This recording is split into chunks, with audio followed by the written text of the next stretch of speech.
Hey, folks, I am Blonde in the Belly of the Beast, as you probably know, because if you're watching this, you are on my channel. And with me today, I have Sasha and Ramzpaul. They've been so kind as to join me today. So welcome. Thanks for joining me, guys. Thanks for having us. Yeah, thanks for having us. Sasha got well enough to get on the show. She missed Happy Homelands today, and she was really sick. So she wasn't faking it. She was in bed all day, and she finally started to feel a little better just in time for the show. Yeah, so. I took some more medicine, but yeah, this is the first good. time anybody's ever invited me on their show before. So I was really? kind of excited. Yeah. Well, welcome. Yeah. That's awesome. I'm glad that you had to cancel your own show, but you made it. You made it to my show. Yeah. So Ramzpaul, you did an excellent video on democracy the other day. It was so good. This is another unpopular opinion. People just love the idea of democracy. I think it's rooted in Enlightenment values or something like that. But could you just give a little summary to my audience for those people that didn't watch your most recent video? It was so good. I'll link it below after the stream, but just a little breakdown of what you talked about. Yeah, I was just talking about what it means to be traditionally right wing, and it came up because I saw Donald Trump Jr. on Twitter.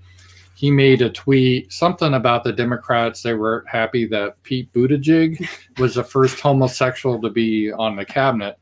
Yeah. And Donald Trump Jr. was like, we had one. And I'm like, this just typifies conservatives. They just follow the left. They're just like a year or two behind. And they don't really have any set principles that they believe in. It's just whatever the left does, but a little bit less. That's all they really are. And so I kind of went back to the roots of what it means to be right wing. And a lot of the things that we really believe in, and I say we, even the people on the so-called right, Republicans, we believe in our sacred democracy, in equality, in freedom. And the traditional right-wing position is there is no equality. No one's the same. And because there's no equality, you can't really have the idea of having a democracy is just crazy. It's like, why should someone that's like a bum have the same right to decide what the system is as someone that's well educated and is productive for the society? And even with freedom shouldn't be just generic and homogeneous for everyone. It should vary based on your standing. We do that already with like children don't have the same degree as freedom as adults. But the traditional right-wing position is one of hierarchy, and is traditionally is God, man, woman, child, and society should be hierarchical, and there's nothing wrong with that. It's either natural or it's from God, however you want to look at it, but that's the way that things should be. And when you go to a democracy, it eventually goes to totalitarianism, because the only way you can have equality is to bring everyone down. Instead of people rising up, you just got to tear down anyone that does something better or is beautiful. The way you do that is to celebrate ugliness. We see that now with like on the modern magazines, like let's celebrate women that are obese and ugly because it's not fair that some women are pretty. And so that's the way they do. It's always bringing everyone down into the gutter. And so that was the basis of the video. Yeah. How do you think we can move to a society that recognizes inherent inequalities when we're failing to do that now, even though we still obviously recognize superiority within certain realms? I think you might have touched on this in your video, but there is a clear Instagram beauty aesthetic. People still watch professional sports all the time. Women are celebrity culture obsessed. Obviously, people are recognizing inequality within their own lives. So how do we resurrect this in a broader societal sense? Oh, I think it starts with ourselves, and we just need to do it in yourself personally and locally. And I'm a big fan of these things, as basically the whole democracy always implodes, and it will. We need to have something that will replace it. And if you think about it, if you take like, let's say 10,000 years ago, of course there's hierarchies. There's certain people that are naturally leaders. The leaders of the tribe, it's just not the strongest man. They had people hear this term in like role-playing games, mana, but mana actually came from the idea of a man that has a spiritual sense about him, that has some wisdom, that is naturally a leader. And you see that naturally. There's some people are natural leaders, they're more capable than others. And that's how a society rises up. So I think this will happen naturally. How do we delineate political power based on ability, though? Like, I've heard that maybe only people with families that are land owning should have a vote. I mean, it's a really difficult question. I totally agree with you. I mean, it's preposterous to me that a bum that obviously would vote to have more financial support in any way possible has the same amount of political power as somebody that owns a business with 50 employees. That's insane to me. But where I get really hung up is like, how do we logistically delineate this kind of power? I have some wild ideas, and this is throwing it out. This is like LARPing, so it's not going to be implemented like tomorrow. So don't worry. It's not like this is going to happen anytime soon. But I think the way forward that makes a lot of sense to me is like have a constitutional monarchy, and then you have a aristocratic class, and then you have the common people that have representation.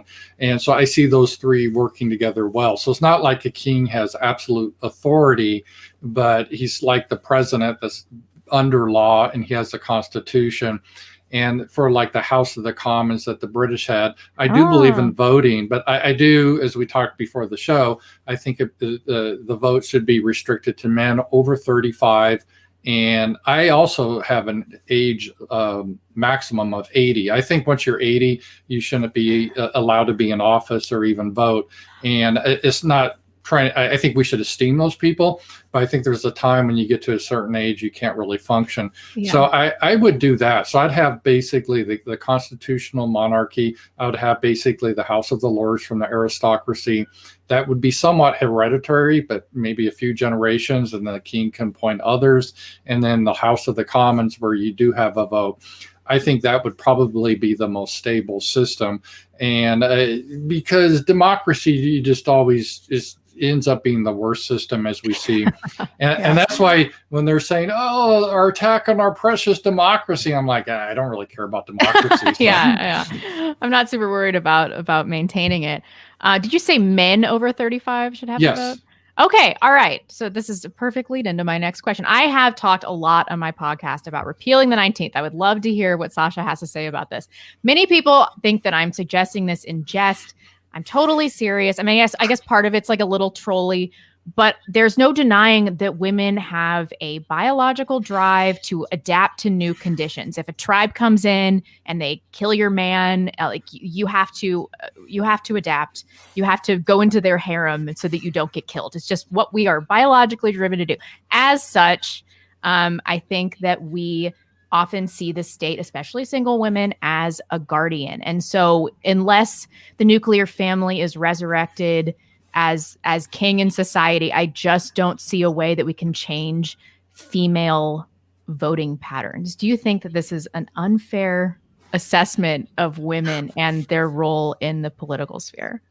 No, I think you're right. Like, as far as like, well, I don't necessarily know if they should repeal the 19th. I kind of have mixed feelings about that. But at the same time, I think it's like you said before, like a one vote per household, because then the woman still gets some kind of say in it. But you're right. They do treat the government as kind of like their father. Yeah. And that's why you have a lot of these problems now. And then these women vote for all these big programs. That's why I think you have a lot of the problems you have now, because they don't really think about things, and they tend to vote more on emotion than logic, I guess. Yeah. But yeah, I mean, I don't really know. I do think the household thing is a good thing, but they have kind of killed the nuclear family. Yeah, too. And I think it's important, because it is like, oh, a woman can go out and have a bunch of kids and take care of them herself and then get praised for it, and the father's nowhere around. And I don't think that's a good thing. I think you need a mother and a father. Yeah. And totally nowadays they act like the fathers aren't even important. Mm-hmm. I mean, you have gay people adopting kids, and people that shouldn't have kids are having kids, and that's not the way it should be. Having children is not a human right. I don't know why everybody thinks that right. Yeah. I'm sorry. Go ahead. Oh no, go ahead. I was just going to say, because like gay people can't have kids naturally, so maybe they're not supposed to have kids. Ooh, that's a spicy take right there. You're going to get canceled for that. Yeah. Do you think that mending gender relations, and I mean, hard times are coming. I think it's going to create a new, more masculine class of men, or men that were formerly weak are going to have to kind of find their balls in the new era. And then women, I think, are going to be put into their natural state. Do you think that that is going to do anything to correct historical female voting patterns? Because if that works, then I guess we don't have to repeal the 19th. No, you're right, though. A lot of these men are kind of weak. Like, we were listening, I won't say who, but last night we were listening to like a stream of these two guys that are like in their 20s arguing like women. And it's just like, men didn't used to do stuff like that. Yeah. So it's like they do kind of need to man up. And you wonder if that's what's wrong with a lot of these women too. The men are kind of weak, and I'm not saying you need men to put them in their place, but you need strong men. You don't need, you know what I mean? You don't need these soy guys. Like, you can't even tell anymore if people are straight or not. Yeah, like, I know. A lot of these guys, you don't even know. Or if they're a man or a woman. It's like, that too. We were at like some restaurant, and we were trying to debate if this person was a man or a woman. Like, it was a pat. You couldn't even tell. Yeah, we really couldn't tell. I thought it was a female lesbian, but you thought it was a man. I think it was a man. We heard him talking. But I was like, but it has breasts, but you don't know. So, I mean, it's anybody's guess. Yeah. Yeah, it just happened so quickly. And it's interesting, Sasha, what you said was a good point, because years ago I did a video called Repeal the 19th. And when I had to remove all my YouTube videos because of the heavy censorship that was in there. It was a good video, though, because I looked at, in the 19th century, the debates about it. And there was this article explaining why the 19th should not be implemented at the time. And it was from a woman. And the point she brought in is women already get representation through either their fathers or their husband. And if you know anything, it's not like a woman doesn't influence the husband in these type of matters. And her idea is a divided house won't stand.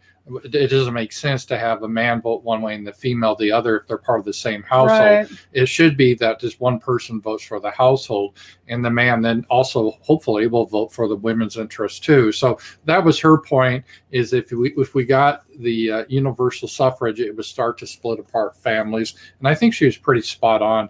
And it's not really, it's funny because a lot of people, this was just becoming like a joke to say, but Ann Coulter's come out against the 19th Amendment many times. And I think even Michelle Malkin has talked about that to a degree. So there's been a lot of people that have come out that have really kind of floated this idea. It's kind of opposite the way we're going, because the Democrats want to expand suffrage to everyone. It doesn't matter if you're in an insane asylum, if you're 15 years old, if, whoever. Illegal aliens, which just blows my mind. You're not even a citizen, you can vote. And I think that's not good. I think we need to restrict the franchise. Yeah, I think so too. I like your idea of being over 35 too, because I know younger people, and younger people, they don't know. I mean, I'm not saying when you're 20, you're not an adult, you are, but I'm not who I was at 20. And you learn a lot more as you get older and you pay taxes and you have a job and you have to run a house. You learn a lot more than when you're 20 and somebody else is taking care of you. Definitely. And that's the thing too, like you said, with women, they do tend to be into like whatever's popular and the celebrity culture. And so whatever these celebrities tell these people to vote for, they do. And they go along with it, and they don't even like research, like maybe you ought to learn what you're voting for, what you're going along with, but they don't because like Lady Gaga tells them to. And it's just like, that's kind of sad. Maybe you shouldn't be able to vote then. That's true, but it's somewhat reassuring to me, because that does signify that in the event we can get cultural power, there are masses of people that could be relatively easily influenced. And that makes me feel a little bit better. I'm like, maybe it won't be so hard if we can get control of the cultural narrative. Although I don't even know how that's going to be possible. Luckily, Hollywood's not nearly as influential as it used to be. Some really great things have come out of this coronavirus hoax. They have. Like, nobody's making movies anymore, and they're just like peddling these terrible movies to Chinese audiences. It's not really influencing culture on a larger level. So there's that. People are kind of staying home, which I think is good for the nuclear family. So not everything is bad out of coronavirus. I guess we can talk about that for a little bit, because I've been doing this series of interviews on my channel, and I kind of want some of the questions to be on the same thread so I can get multiple perspectives on it. I am starting to believe that all of this was a hoax perpetrated so that they could emphasize the importance of mail-in voting. Like I initially I was really worried. I was pregnant at the time, and I was freaking out. I was like, this coronavirus, I'm like letting my packages quarantine for 3 days before I open them. This was like in February. And by April, I'm like, this shit's not real. Yeah. This is not even, there's no way this is real. What is your personal experience with coronavirus been? Because I know people that have gotten it. I don't know anybody that has gotten really sick or died. And I'm like, I don't know about this. Same here. My boss at work had it a couple weeks ago. She's fine. She said she was sick one day. Several people where I work have had it. It's fine. But they make us go through all this. Like, you're supposed to take 10 days off. And now they're holding the vaccine over our heads. Like, if you don't get it, I think it's the state. They were giving like so much time that if you have to take off because, like, say he got it and I'm in the household with him, I'm not supposed to go to work for 10 days. So they would pay for it because they're paranoid about it. And the state was paying for it, but now they don't want to pay for it anymore unless you get the vaccine. So it's just like, I don't want to get the vaccine, but I'm like you. I think it's a real thing. But it's like most of the people that died from it, they're like very, very old. They have other issues or they're very fat. Like, you see a lot of obese people get, they're the ones, because there was a woman back when all this started and she was like my age and she was one of the first people die in Arkansas, and she's 41. I was like, 41. And I look at her picture, she weighed like 400 pounds and I felt better then. I was like, oh, thank God. Yeah. But I'm like you, I've known a lot of people that have had this and they're fine. And so I think it's way overblown. And if you even say it's overblown, people kind of freak out. Yeah. The lingo from the beginning is such new speak. Like, they were calling it the novel coronavirus. And once you started looking into it, it's the common cold is a coronavirus. Coronaviruses are not inherently novel. Yeah. And that's when I started to get really suspicious. It's like, they had a plan. And did you guys read this Time article about that came out recently about the election? It was a super long article. How they were saving democracy and all this shit. They fortified democracy. Yeah. Fortified. Yes, that was amazing because they actually admitted that they conspired, colluded big businesses with like Antifa and all these organizations. It was strange. Because all this, you can't say that the election was rigged now, but Time Magazine basically wrote an article. Yeah, it was, but it's for your own good. Yeah. And it was like, and it's funny how they do this sort of thing. I don't know if you remember Schwab. What was his first name? Klaus.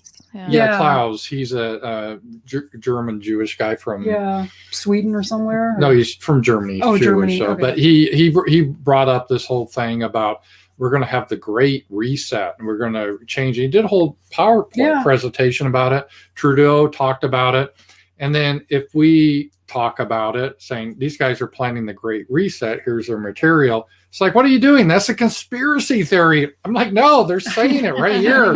I mean, why are you blaming me? This is what they are saying. Yeah, you'll own nothing and be happy. Yeah, no, nothing and be happy. It's their whole. They've been doing this for over 100 years. They want this basically a one world government, maybe with economic zones, everyone living under, no one will own anything except for them, of course. They own tons of stuff. Of course. And, they'll own way more than anybody. So it is kind of interesting. So that article, getting a Time article, I did read it, and it was fascinating how they kind of admit these things. Yes, but you're not allowed to talk about it. I know you're not allowed to talk about it. And then they act like they did it out of the goodness of their hearts for the American people. And they're just talking about how they lied and they cheated and they censored their way. And then eventually, they just had to cook the books, which they didn't mention. But that article was shocking to me. I knew that they did all that stuff, but the brazen nature of their admissions, I just could not believe what I was reading. And in it, it says that on March 3rd or around that time, and if you remember, I think the first case of coronavirus came to the United States. We found out about it in late January. In February, people weren't quite freaking out yet. I remember flying across the country. I wasn't wearing a mask. Nobody was saying anything to me. And I was pregnant. I wasn't that worried about it. By March 3rd, Zuckerberg and his wife had given $300 million to polling administrators to find ways to make people mail in vote. And that by March 3rd, they were already talking about how they were going to have widespread mail-in voting. So this was really the nail in the coffin for me. I'm like, they knew that this was going to be what they needed to win the election. And that made me think that, I don't know, maybe the federal government actually got with China to release this virus from a lab. Have I gone too far here? No. Yeah, I think they took advantage of something that's not really that unusual. Like you said, the novel virus, that just means new. And they're RNA, so they mutate frequently. Right. And so it's not that uncommon. And the reason we've never, even when I was a kid, I knew this. People ask, why don't they have a vaccine for the common cold? And it's like, well, they could, but then it mutates, and then it's not good anymore. So why is it worth putting all that effort to something that mutates? It's not really that dangerous. And it is basically equivalent to really bad flu, where and people don't realize how many people, maybe they do now, but every year lots of people die of flu or respiratory infections. My mother in 2017 died of pneumonia from an infection.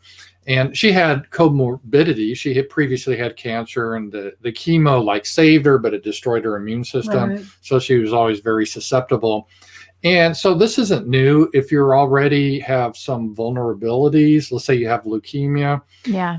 Because I saw that when the COVID first came out, some Spanish soccer players, 21 died of COVID.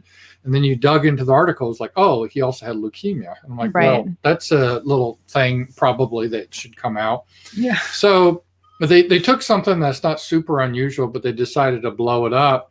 And who knows when it'll end. It's become religious now. People, this is their religion. And they have all these social distancing masks and all these barriers. It's really dystopian seeing it. It is. Right. I don't know if where you are, but you go through the stores and you hear this like canned message like, we are committed to fight this. Please stay 6 feet apart. It's weird. Yeah. Yeah. I'm not going to do anything to encourage this narrative. I just refuse to do any of it. And I just walk around with this look on my face like, somebody fucking say something to me. I swear to God.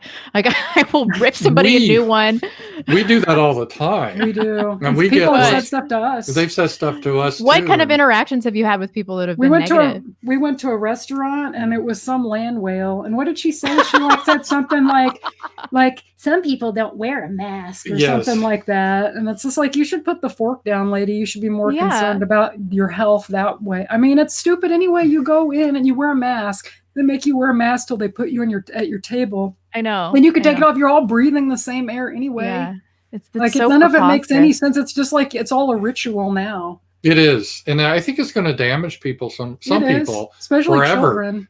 Especially children. Yeah. Yeah, they're going to have in their whole mind. They're going to be paranoid of people. They are. It's really bad because we as humans, we are physical creatures. That's how we evolved, and it's unnatural to be like that for any length of time. And we've seen this with increase of suicides and unhappiness. Young people committing suicide too. Right. It's really sad. We haven't. It hasn't stopped us at all. A lot of people have been isolated. We've been more social than ever. We have. We would have had game night tonight. It was so funny because when we were talking offline. But we're having an ice storm. It's super cold here in Arkansas. Yeah, record cold. And so we were going to go up to Eureka Springs, meet a lot of people, but it was like, guys, it's some mountains there, the Ozarks, and gets icy, so we canceled it. But we've literally been meeting with lots of people, no masks, no social distancing, everyone having a great time. Hugs. And, yeah, exactly. And it's been great. And I think that's how we as humans are meant to be. So that's great. That's how you fight the powers that be, right? Yeah, exactly. Locally, you do it locally in your own area and your own people you trust. Yeah. And I think that's the most effective way to do it. Yeah. And in terms of the masks, I know that there are some situations where it's just going to be, especially in medical settings, it's going to be basically impossible to avoid it. But my thing is that I just want people to tell me that I have to wear it, Yeah. I want to make it as hard for them as we do that. We have the same policy. We don't wear a mask when we go into the store. In Arkansas, you're technically supposed to wear a mask in the store. You don't have to wear it outside, but when you go in. But unless someone says something, not just someone, it has to be the store employee. Yeah. If it's just some rando, I tell them to mind their own business. But if the employee asks me to, I don't do a baked Alaska and just make it get arrested. I will put the mask on, but otherwise we push back. And I think that's one of the ways you can push back. It's just don't give in, make them do it, make them keep on you. And doing this thing is kind of infectious because sometimes people will see you and they'll get their courage too. So it's very rare. We almost never see anybody maskless. Sometimes, rare, but pretty rare now. So it's now you're saying you're supposed to have 2. Yeah. Yeah. And the thing I don't understand is they're saying, okay, you need the vaccine. And it's like, okay, so you got the vaccine, so you're supposed to be immune. Then I don't have to wear a mask, right? Oh, no. You still have to wear a mask and social distance. And it's like, why? What's the point of the vaccine then? No, there is no point. And so if the vaccine works, then you shouldn't care if someone's not wearing a mask because it's not going to hurt you because you're supposedly immune. But if the vaccine's not really working, then what's the point of the vaccine? Yeah. So it doesn't make any sense whatsoever. But it's got a lot of people are really convinced and they're controlled. They're fearful. And when you get people fearful, you can take away a lot of their rights. And they have. Yes. And so that's what they're doing. And that's what Biden's done with this whole January 6th thing.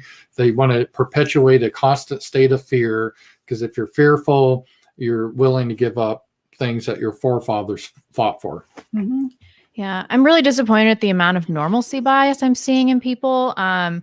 We're almost a year into 15 days to slow the spread. And I'm still hearing people like, oh, everything's going to go back to normal. Once we all get the vaccine, just get the vaccine, wear the mask, social distance, everything's going to go back to normal. And I just want to shake these people. I'm like, it's never going back to normal. The normal that you knew your entire life, gone. That world ceases to exist anymore. We have to adapt to this new world. So that's kind of my next series of questions. What do you think this country is going to look like in 1 year, in 5 years, in 10 years?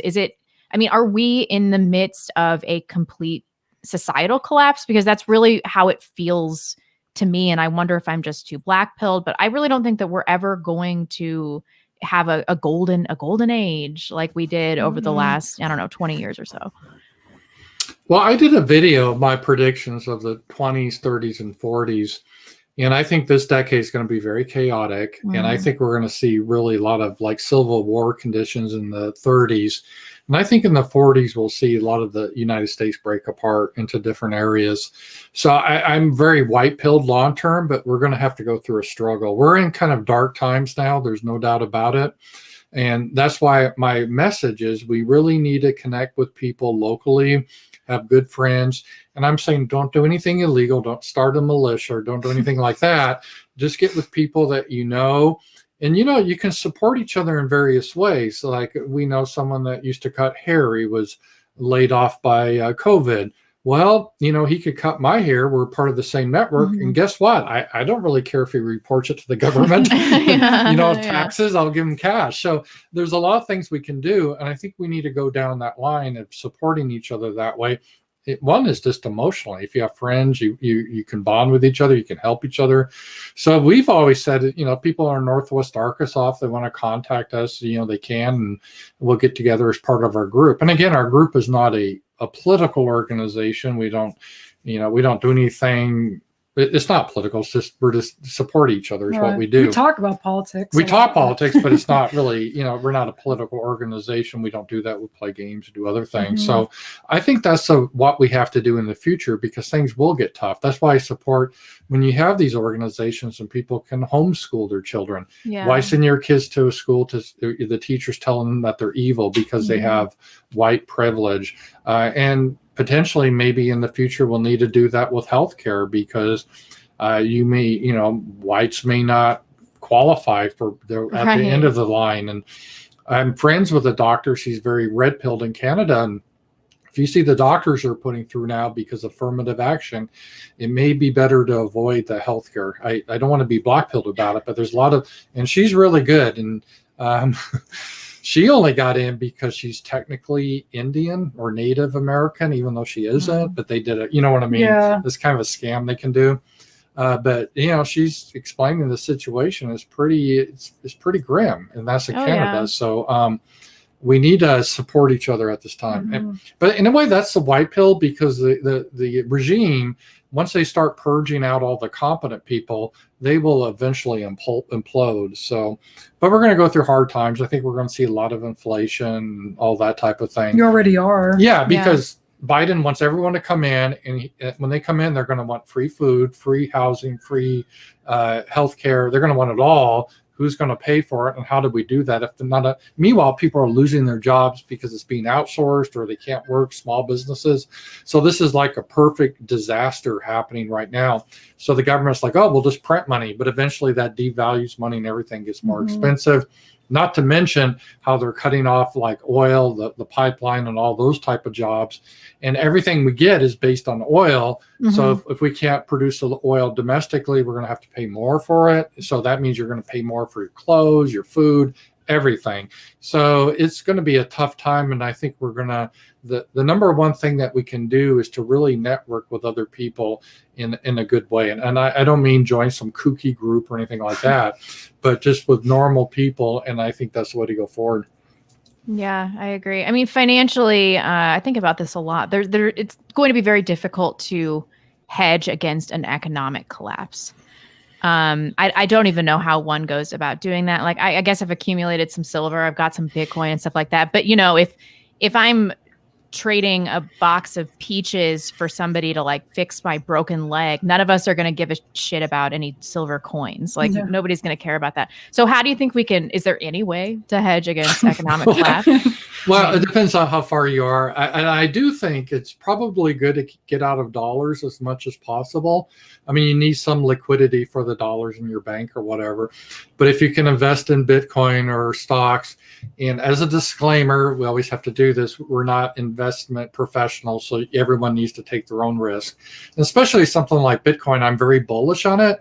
But if you ever see it, it may go up like 20% on one day, and then the next day goes down 10%. So you gotta, you gotta look at it long term. I mean, long term has been very good, but it fluctuates a lot. And so owning property, I think, is valuable. But of course, you still have issues there, because if there is hyperinflation, then the governments are going to want more in property tax. So you're still going to be hit. So I think I would advise trying to stay out of too much of cash and diversify your portfolio, which is always the case.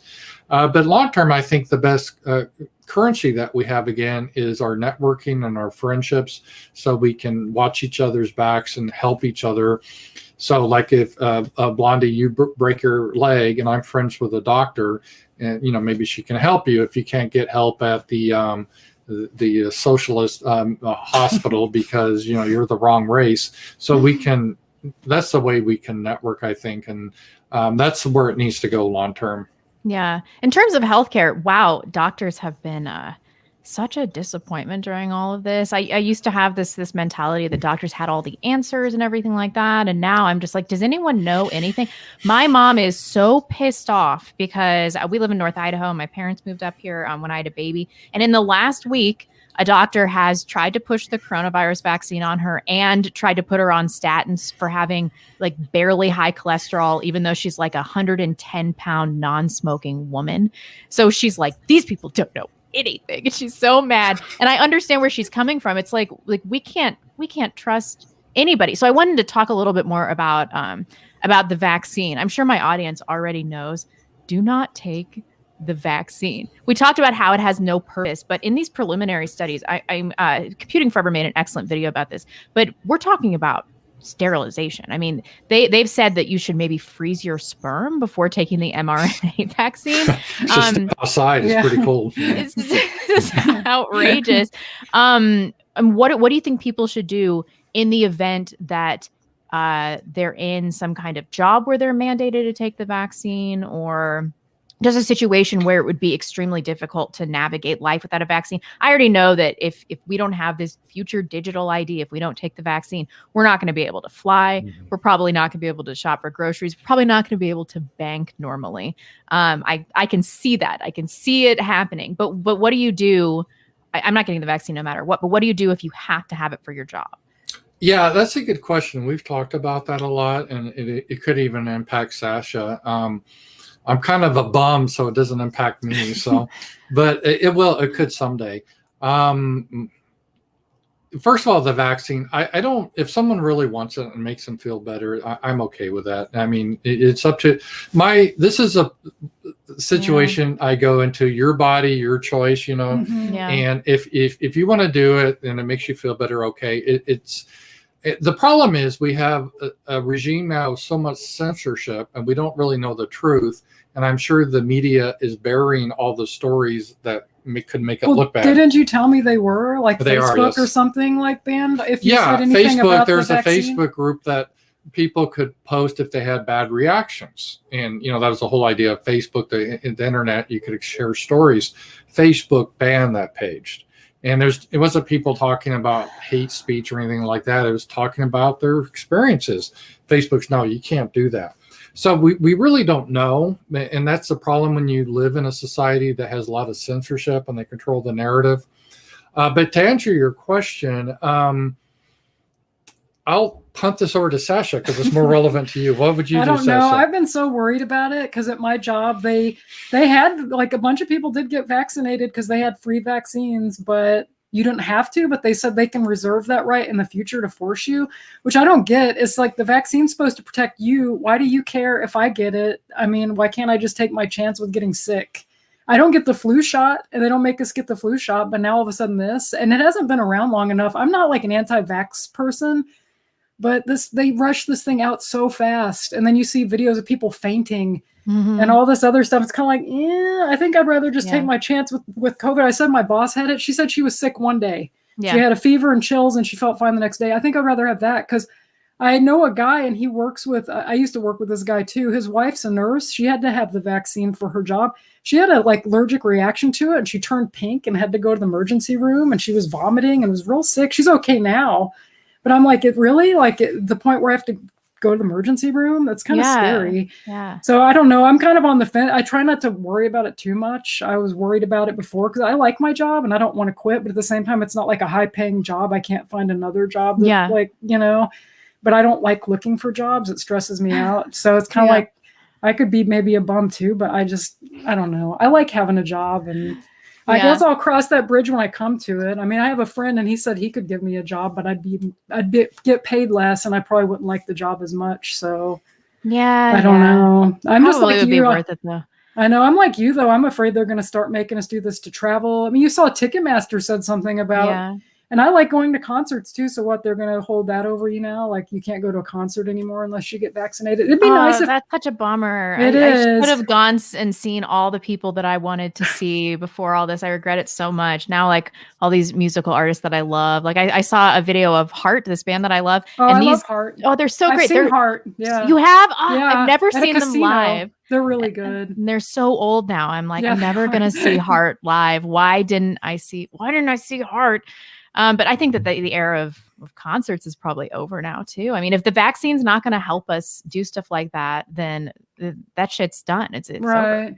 Yeah. Well, there's a silver lining here. They're rescheduling all the ones that got canceled last year because I was going to go see Megadeth and I wanted to go see the Black Crowes and those got canceled, but they rescheduled them. But they've done this before where they reschedule stuff and they cancel it again. So because they have an 80s prom I like to go to and it's been canceled twice and now it's supposed to be in April and I'm like, well, are they going to have it? Because I'm not going to wear a mask. Yeah. Like I'm not going to go dance around and wear a mask. Like that's dumb. I don't know, but it's ruined everything really. Like, it has ruined everything. Shopping, anything that I like to do, not any fun anymore because it's all like, you have to mask up. You saw those pictures of people getting married in masks. Did you see that? Depressing. Yeah. It's like how why stupid bother? Is that? And they're kissing the bride and they both have masks on. It's psychological warfare. I mean, this is what they want. They want us to treat each other like we are biohazards so that to break down human connections, because just like you mentioned before, human connections are going to be the thing that strengthens us against tyranny, against the federal government, against authoritarianism. And if they can break that down, then don't they really have everything? And they're indoctrinating an entire generation. We mentioned this earlier, but can you imagine being a child right now? I mean, I am a total hypochondriac. And if I were a kid growing up right now, I would be petrified, constantly inundated by people in my school and the media, everybody telling me that if I get this virus, I'm gonna die, that everybody's a threat. And then I can't see anybody's face. Yeah. Like, I would grow up and be way more neurotic than I already am. We are screwing up a whole generation of kids. It's true. I did a video earlier in the year about masks and the psychology of masks, and it was sort of interesting because I researched it. And this was before COVID-19. I just want to know what the science said about it. And they found out that when people wear masks, they're more likely to do something what authority tells them to do, and even things that may be dangerous, even if people know who they are. For example, they did it at a college experiment, and like if girls were masked, even if people knew who they were, they're willing to do something more silly and embarrass themselves because it's a psychological thing. So wearing masks actually has a component psychologically about it. It's sort of like a uniform. It puts you in a certain mindset. So I think there is a deeper reason why they want people to wear masks. Yeah. It's like, okay, you're loyal to the regime, you're obeying, you're doing what you're supposed to do. Because honestly, when I go around without a mask, I feel like people see me as a domestic terrorist. They do. Well, they look at you like that. They do, yeah. It's really crazy. So it requires a lot of independence to do that. Maybe we'll all have to move to Florida. Did you see that DeSantis told Biden to fuck off? That's pretty awesome. Good. Yeah. And in terms of the mask thing, with all this racial justice stuff and all these protests, there also must be an element of protecting the anonymity of these criminals. Also, I mean, the lower face is very important, but you could probably not prosecute a lot of people for crimes if they're wearing like a normal N95 mask. Yeah, it's interesting because here in the South, they had a lot of anti-mask laws, and it came from the KKK. So they've had to change those. You know, it was illegal to wear a mask in public. Really? Yeah, because it's called the anti-KKK law. So I guess that they had to change that. But yeah, that is a component of it. If you wear a mask, you can. It's harder to identify people.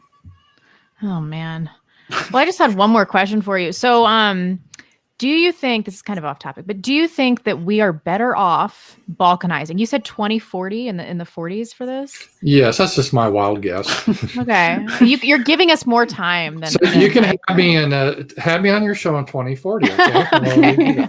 Oh, you'll be like 80, right? Yes, I'll be like Joe Biden. I'll be like Joe Biden. I'll be just really confused. Yeah, where am I? I'll be getting angry at you. And I'll be talking about my leg hair and stuff. Yeah. So. Yeah, really. Do you think that we're better off Balkanizing and trying to begin anew, or is there any way that this system can be reformed?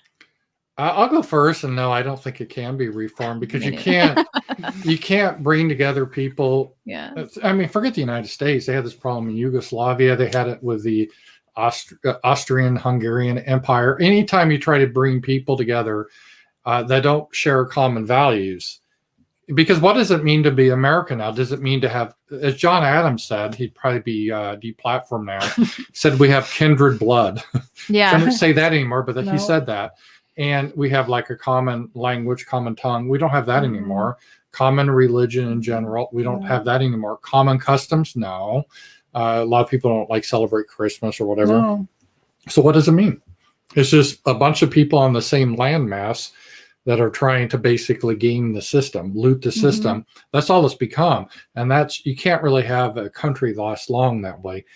You can temporarily if you have a police state, but it's always unstable. Yeah. And it'll fracture apart. And you said the Balkans, that Balkanization that came from the Yugoslavia, where you had these people, and even though maybe they had racially the same, but they had so many different religions and languages and everything, it just makes it unhappy. And it's funny is this is a radical concept, but this was a concept that was considered even by liberals 100 years ago, just to be, it's called self-determination. People should be able to rule themselves. It doesn't mean you're superior or anything like that. But let's say if you're Polish, you should be able to have your language, your customs, and whatever. It doesn't mean you hate Russians, although they do, but it doesn't mean you do. But you want something separate. And that's what borders do. That's what countries do. They provide a way for people to have their own culture. And what we're trying to do in America is just mash everyone together where there's literally nothing in common. No. In fact, the people that come in, they don't even like the Constitution. They don't care about freedoms or First Amendment, Second Amendment. They want stuff because they know somehow magically America got stuff. I guess because exploiting blacks is how we got stuff. So that's why they come here.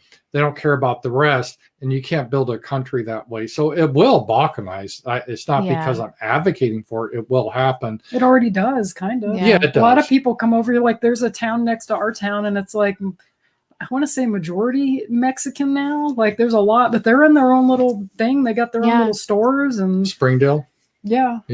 So there's a Chinatown in every city. I mean, I am finding myself just having so little in common with constitutional conservatives now that I feel like they may as well be leftists. And I was a constitutional conservative like 2 years ago. And now I'm like, I don't even understand the psyche of these people. But I do think it's a component of higher intelligence to separate the tribal nature of humanity enough that you can adopt an ideal and then let that bring you together with other people. And I don't think that most people are even capable of doing that, which means that the folly is baked in the cake in America. Like, we can't never, like, this is never going to work, even in its purest form as it was originally intended. We're fucked. There's nothing we can do about this. And so now I'm like, what do we do? Like, what do we do now? What do we do? Yeah, and I was going to ask you, because everyone thinks like Idaho is a pretty white area. Is it still nice? But the problem is, and people always ask me this, is if you do have an area like that, I'm sure they'll put you on the target to enrich you from some, refugees from Africa. They will. Yeah. Somali refugee camps incoming. In They did that to Minnesota. That in the 70s, it was like the whitest state you can imagine. And they've done it to Twin Falls also. Yeah. And so it's just totally transformed those areas, and they've done this very maliciously. So it's something we really can't run from. And people always ask me if you want to run away or like go to Europe or something. I'm like, well, there's not many places for us to run anymore. Yeah. We have to build our own communities. They've ruined Europe too. Yeah. Well, a lot of places. And so, we have to be able to build it where we are. Mm-hmm. That's definitely true. In North Idaho, it's pretty white and stuff, but it's also, there's a strong shitlib component here. Like a lot of people. Let me tell you this, because I grew up in Colorado, and I'll go on my hate speech. Uh-oh. Did I lose them? Let me know if I'm frozen or if I just lost Sasha and Paul. Uh-oh. Let me know, live chat. Am I here alone? Is it like that scene in Wayne's World where it's just Garth and he freaks out? Oh, we're back. Did there we go. I was having a moment where I was like, oh no. Oh no, they took us down. They took us down because I was criticizing Californians. I was going to my California rant. I grew up in Colorado. It was always a red state, really nice. And then California, all these California liberals, they screwed up their state. And they moved to Colorado. And then they moved to Colorado. I was like, we got to implement all these policies. We're not diverse enough. And now Colorado's in the same situation. So they even did that here to some degree. Because we got on this list like in 2000, most livable cities in the United States. And so all these people from all these like states that were real leftist, and this place is really leftist. It's a college town. And we have like a BLM mural like on one of the major streets. So there's nowhere to run. There isn't. Yeah, that's somewhat reassuring though, because I don't want to get pushed anywhere where the weather is worse. I grew up in the Midwest, and when I was deciding where I was going to move after I was living in Seattle, I was like, I will not do that again. Yeah, me too. Where did you grow up? St. Louis. Oh, really? That's not horribly far from here. Yeah. No, I mean, it was a good place to grow up. But where'd you grow up, Ramsey? I grew up in Rockford. I grew up in Colorado. Oh, yeah. You just said that. I'm sorry. That's fine. Yeah. But I always thought Idaho was nice. I would love to visit there. My dad loved Idaho. He lived there, right? He lived there. Whereabouts? I'm not sure. He was a migrant worker when he was a kid. His parents traveled around. They went to Idaho, Washington, and Oregon. And he always had good memories. We almost moved there, but he had a house in Arkansas, but he always talked about wanting to go there. Yeah, I mean, we're going to have to fight for it eventually, but it's just the California influx here is really bad. It's really shocking. I mean, we need to learn. Yeah, I know, Yeah. right? Like, I want to move to this nice white part of the country because reasons, and then they Yeah. just bring all their politics here. It's like, why did you even come? Why did you even Mhm. bother? Outrage. However, my mom would want me to mention, because we're all from California too, that places like this, like, there has to be somewhere where political refugees can go that are from California. California used to be a relatively conservative place. Mhm. Yeah, Reagan came from California, Nixon. Nixon, yeah. And like Yeah. Orange County was considered at one time very conservative. Mhm. Yeah. I mean, listening to my mom's stories about growing up in California, it sounded like it was just paradise, and now it's just Yeah. bums and Mexicans. It's like, what? Yeah. Thanks for taking the best state in the country and destroying it, leftists. I really appreciate it. But Yeah. maybe in a post-apocalyptic world, we can just go in and retake California if it's not covered in toxic waste by then. That's what I said. Maybe we can move down to Mexico when they all come up here. We can just take Mexico or something. Yeah, really. Yikes. They'll just follow us. Yeah, definitely. But you lived in Hungary for a while. I did, Budapest, And when I went there, I loved it. And if I lived anywhere in Europe, that would be the place. What was your experience like as an American there? Oh, I loved it because as your experience, it was non-diverse. They're a Christian country, white Christian country, and you could pretty much walk there. Budapest, which is the major city, the day or night, and I didn't have any fear. And it's just, yeah, I'm not saying there's no crime. They have some gypsies and stuff, but mostly it's like pickpockets and stuff. Yeah. But it's a beautiful country. I really loved it. But, it's something that it's not easy to. A lot of Americans are kind of naive. They go, "Oh, if it gets bad, I'll just move to Hungary." And I'm like, "Well, they have immigration laws. You just right. You can't can just move. Yeah. Yeah, I mean, you're kind of naive if you think 3 that's months, right? And then you have Yeah, you can stay in the Schengen region. You can stay 90 days within a 180-day period or something like that. And you could stay longer and they wouldn't know. Some people have. But the minute you try to leave, the passport control will see you exceeded your visa and you'll get a fine. And then you'll be banned from coming back in for like 5 years. So, oh, really? Yeah. So you got to be careful of overextending your stay. I overextended my stay like a few days. It's no big deal. But if you really do, and you can get permanent residence, there's ways you can do it, but it's sort of complicated. So it's not as easy as people think. And I know people on the internet, they write me and they mean it sincerely. Like, I'm part of the United States. What do you think if I just moved to Hungary? And I'm like, well, how do you plan to do that? Because, and another thing, if you work, I don't know how Styx does it. And he probably doesn't report it all, but in those countries that they want to get their taxes. In the United States, you can't ever get away from their taxes. So you're getting taxed more than you make in revenue. And so I don't know how people would live in another country if they have a job, even if they work remote, because the country you're in, if they find out about it, they want their taxes. Yeah. So it's very complicated tax-wise too. So there really is nowhere to go. I hear that from my audience too all the time. Just move to Poland or Hungary. I'm like, I have no avenues to do this at all. I could just show up and be like, all right, I'll stay for 3 months, and then what? Exactly. And one guy I knew, he was inspired by my videos, and he did it. But his parents were Hungarian, and they have a kind of like a right of return, like the Jews do to Israel. So if your ancestry is Hungarian, like your parents, you can go back there and get citizenship. So that's really nice. And I have a friend that works with me every week on Hungarian, and he was born in Hungary. He's an American though, but he's a dual citizen. And so it's nice. So he can always go back to Hungary too. Yeah, they have the same thing in Ireland. If you have one grandparent that was born in Ireland, then you have the right of, but they're in deeper shit than we are. So I don't know why you would bother, but it would be good psychologically for me to think that I had somewhere else to go. Yeah, we don't have anywhere to go. Both our heritage is Scottish. We have Scottish last names. Ramsey's a Scottish name. Yeah. And your last name is Scottish. So it's, what's your ancestry? Just curious. I am English mostly, a little bit of Scandinavian in there. But yeah, it's like 90% English. Oh, really? You kind of look Scandinavian. That's why. Yeah, just a little bit. Although I dye my hair, so don't tell me. Oh, is that? Yeah.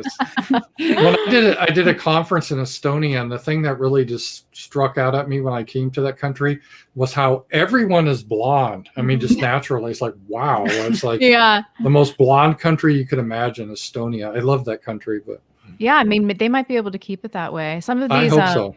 European countries, I do have a lot of lot of hope for it. Seems like Slovenia is going to be fine. Romania is probably going to be fine. Croatia is doing pretty well. Is this the assessment? This is what I'm hearing from my audience. I don't know. Yeah, they're all under pressure. The trouble with Hungary, though, the Biden administration is going to look to undermine Orban as much as he can. So that's going to happen.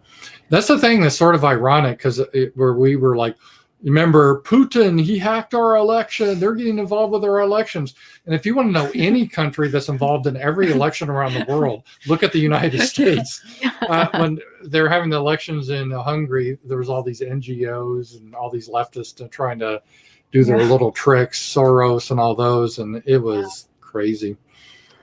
Oh, well, do you have any final, you said you're really white-pilled, and I do love watching your videos because you guys are eternally optimistic, which I really appreciate. And I watch like black-pilled and all these other people, and by the end of the day, I'm just like slitting my wrist. So I really like your channel, because fundamentally you think that we are going to be okay. So do you have any final thoughts for the audience in terms of why you're white-pilled and what the future holds? And I like what you said about human connection. That was really positive. Yeah, I'm white-pilled just because I study history. And our people have been through a lot of rough times, Yeah. A lot of Europe was under Ottoman control, the Muslims, and they had to give like so many virgins to them every year as tribute. It was a bad situation, but we eventually overcame that. So I think we'll overcome this, but we won't do it without a struggle. Yeah. And we got a little soft. We think we should have everything without a struggle. Yeah. And if we have to wait like 20, 30 years, it's like, oh my God, that's not fair. But, we do. So we're going to be in a period of time. So I'm white-pilled long-term. Long-term is not like 200 years from now, like even like 30 years. I think we're going to be a lot better off. But I'm not going to say the next 10 years is going to be easy. We're going to have a lot of struggle. We're going to be a lot of persecution. As things go bad, Biden is not going to blame his administration or his philosophies or Harris. They're going to blame Trump supporters or white supremacists, which is basically everyone that they don't like. Everybody that's white that doesn't hate themselves. If you're white and you don't hate white people, you're a white supremacist. Yeah. So we're going to go through a rough time, but we'll come out of it. And I'm like you, I think just doing stuff local and turning the news off, because I've got friends too, and like since Biden's got in, the news has been kind of boring and it just pisses me off. So it's good to like know what's going on, but not like just, immerse yourself in the news, just turn it off and just hang out with your friends locally. Find people that you have things in common with. I think it's sad because a lot of people don't have that. Like we know people that live other places and they don't really have friends. They live in lefty areas and it's hard to hard to get, to meet people. Whereas I feel pretty lucky. My family's on our side for the most part and my friends. And it's just like, man, I ended up in a good situation here because a lot of people don't have that. Their families are all on the left and they, they can't even talk to them. Or mine, they're pretty based. So yeah, well, that's true. So you guys heard it here. The community aspect is going to be really important in the coming struggles, and I think you're definitely right. That does fortify you emotionally. So I'm lucky too to have friends around here that are of my way of thinking. My family's out here too. So that's a good positive note to end on. So this is Ramzpaul and Sasha. I'm going to have all your links in the description after the stream. And it was so lovely to have you guys on to talk to you. And I hope we can do it again soon. Yeah, our pleasure. Thank you for having us on. Oh, of course. All right. Bye, guys. Bye. Bye.